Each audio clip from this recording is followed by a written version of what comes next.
Welcome to class 6th IIT chemistry of day 4.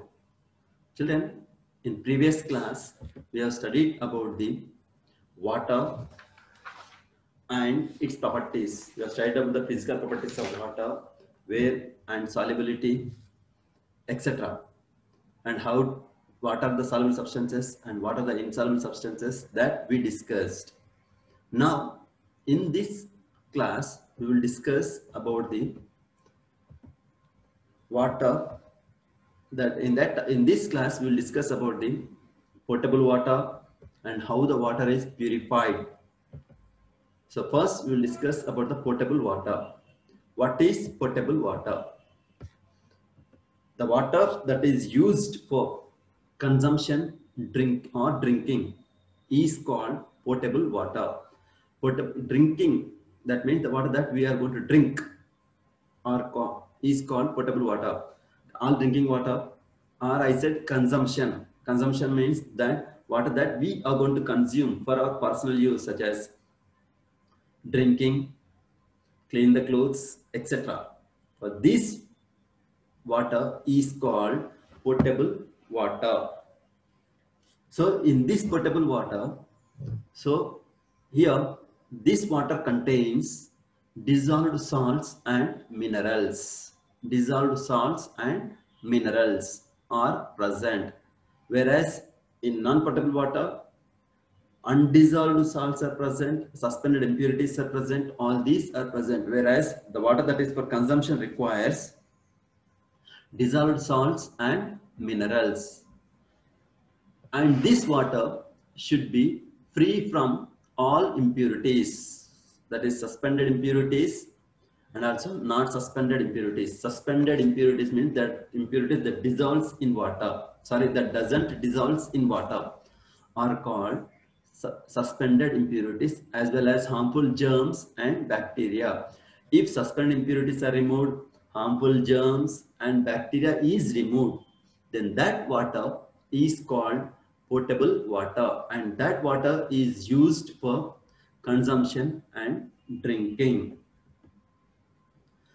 So here, how to remove these suspended impurities? So we are having some different types of steps to remove the impurities in water, that we are going to say it as purification of water. How the water is going to be purified?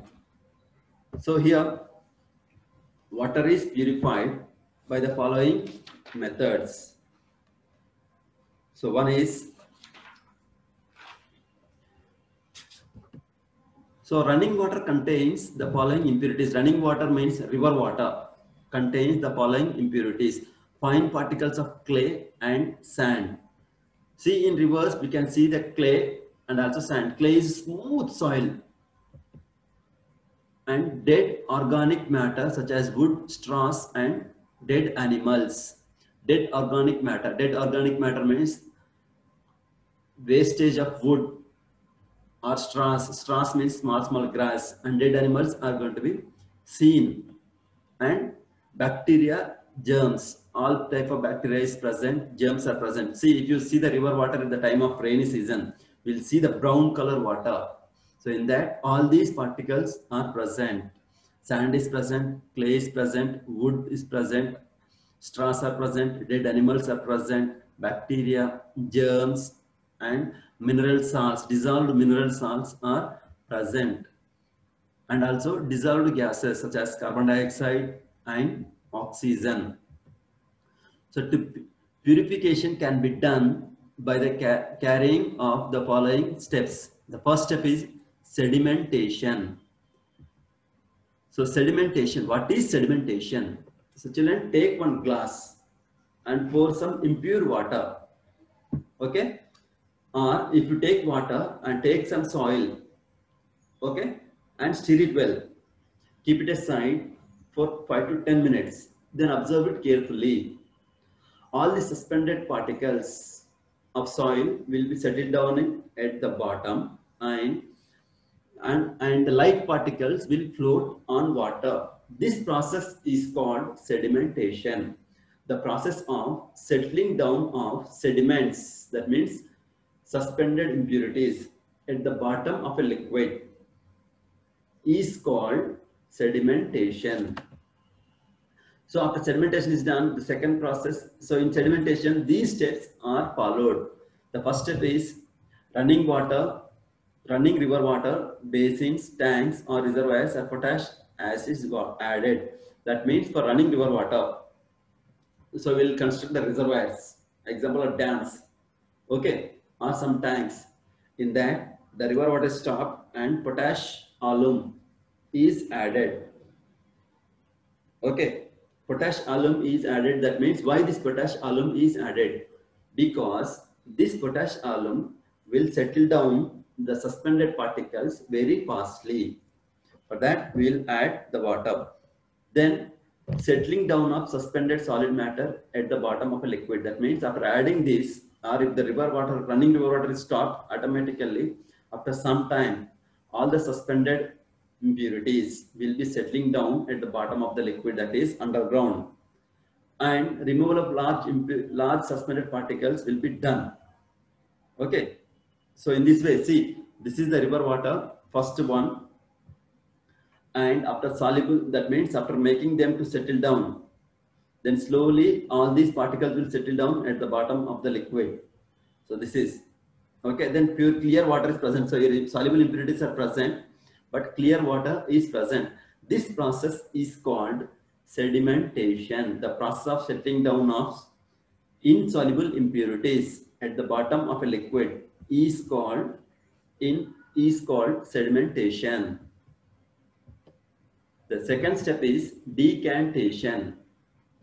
So children, here, without disturbing the water, that means without disturbing the sediments, slowly tilt the glass and pour the water, that means clear water, in another glass.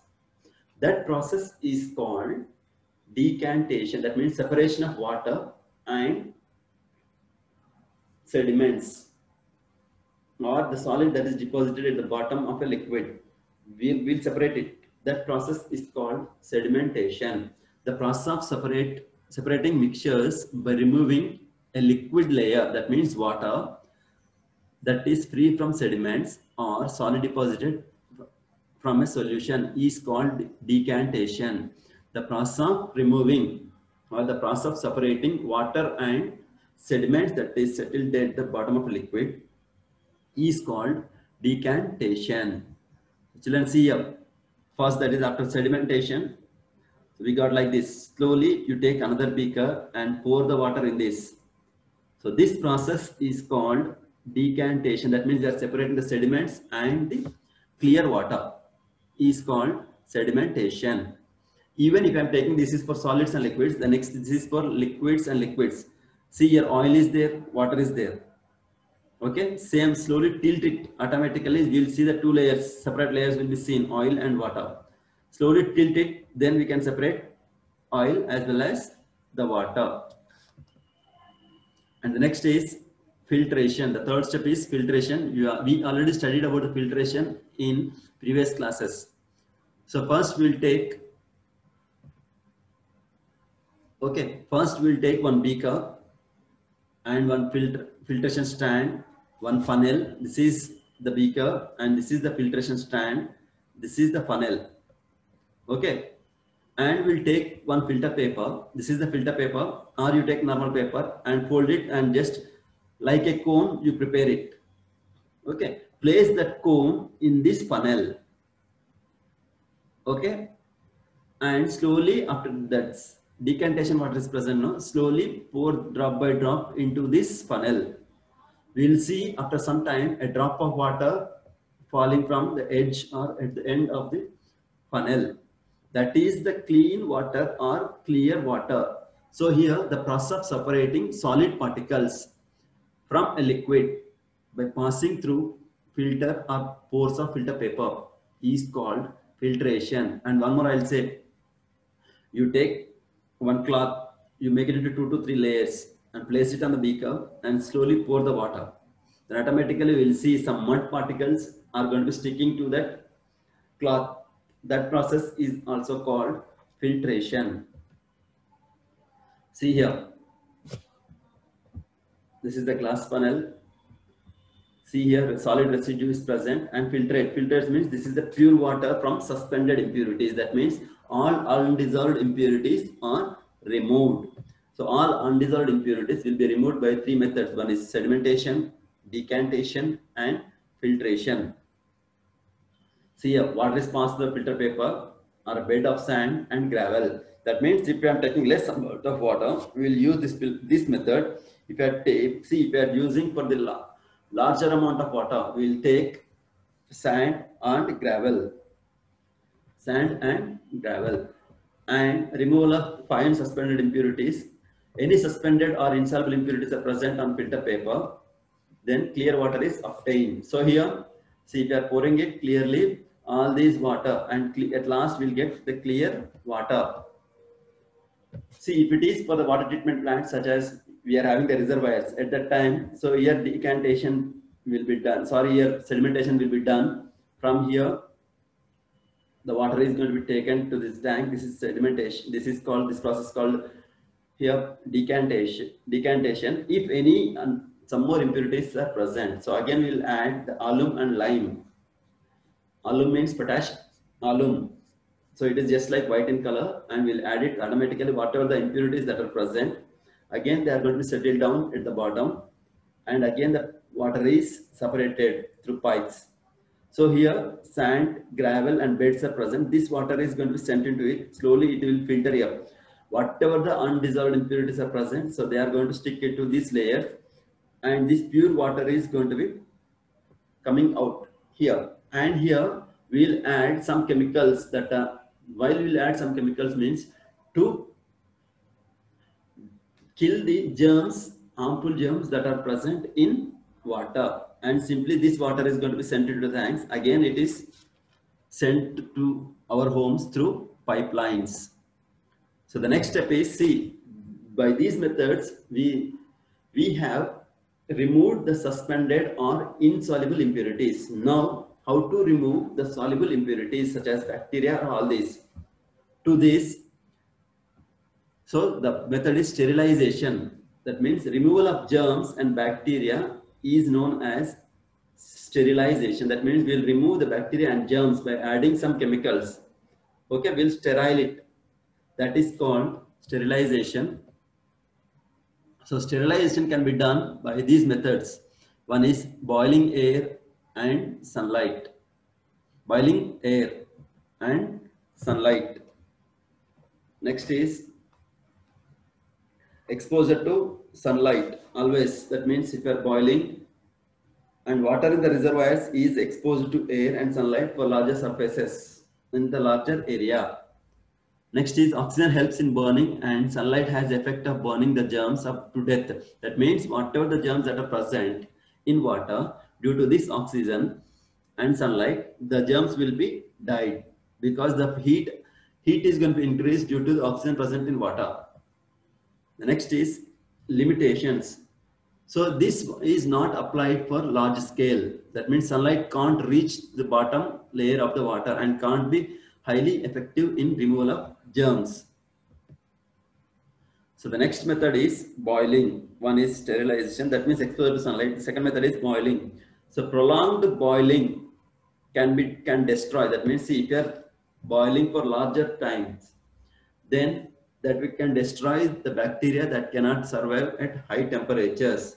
That means if you are boiling for larger time, or for 1 hour or 2 hours or for 30 minutes, automatically the bacteria that is present in water will be expired or died.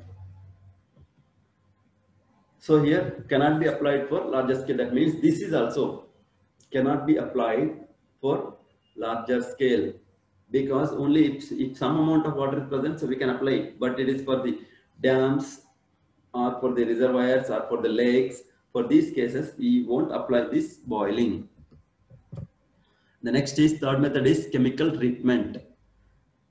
So this is more effective method, because in this 99% of germs will be killed. Chlorine and oxygen gases are the chemicals. That means here chemical treatment is some chemicals are going to be added to kill the germs. So to kill the germs, we'll add chlorine and ozone gas. Chlorine gas as well as the ozone gas to kill the germs that are present in water. So here see the water that is treated with chlorine gas is called chlorination. And so here this is the chlorine gas. So here the water is present here. This gas is going to be sent like this through a meter, through a regulator. How much quantity of chlorine gas is required, that much will send. Again, it is going to be stopped. So that chlorine gas is mixed with the water here. So the water is coming in this way, and the chlorine gas is mixed here. Then all the germs are destroyed. Even in the same way, the ozone gas. That means if the ozone gas is treated with water, then that process is called ozonization. So in this way, so this ozonization will be carried out mainly in the factories. So the next is, so here treatment of water with chlorine and chlorination is going to be done only for a limited quantity, not for the total, that means for the larger quantities. And the one more method is present, that is distillation. This method is totally carried in laboratories only. So here, this process of, that means the process of heating water to form water vapors or steam, then cooling the hot water vapors to get back the liquid water is called distillation. That means here, first the water is going to be heated without the absence of air. Then again the same water is going to be cooled. Okay, the same water is going to be cooled. This process is called distillation. This water will be used only for the medicinal purpose and for the automobile industry. So children, in batteries, if you are having the cars or vehicles, in that one battery is present. In that battery, we will add some water, or inverters, we will add some water. That water is distilled water only. So it is mainly used in laboratories. It is not fit for consumption because it doesn't contain any minerals, salts, or soluble impurities that are required to our body. And it is totally tasteless. No taste is present, odorless, no smell. Pure water, it is totally free from all germs. Even I said it will be used, that means this water will be used for medicinal purpose. See, at the time of injections, okay, one powder bottle is given and one small bottle will be given. So in that the liquid is present, that liquid is distilled water. Even for the medicinal purpose also we will use, and saline bottles. Okay, saline bottles also. So you see, yeah, this is the closed funnel tank. Okay, and this is the tripod stand, and I'm passing the heat and I'm placing the liquid here. That means the water. Slowly when it starts heating, automatically after some time we'll get the vapor. When the temperature reaches, so here I am placing one thermometer. So this thermometer shows at 100 degrees, slowly the water liquid boils and changes to vapors. So this vapors, here one pipe is attached. Okay, these vapors will enter into it. So here this is called condenser. Condenser means, so here the hot vapors will be changed to liquid. So here for this, one cold outlet is present here. That means through this pipe only when a condenser is fixed. So here the cool water is passed through it, and again here one outlet will be present. So here one inlet and here one outlet will be present. So automatically when the cool water passes this pipe, then it will be sticking to, that means the water vapor will changes to water. And so here one collection tank will be present. So here we will get the water. So here at 100 degrees Celsius, all the bacteria will be dissolved. Hence no more impurities are present. So this water is free from germs. Children, in next class, we will discuss about the water pollution. Have a nice day. Thank you.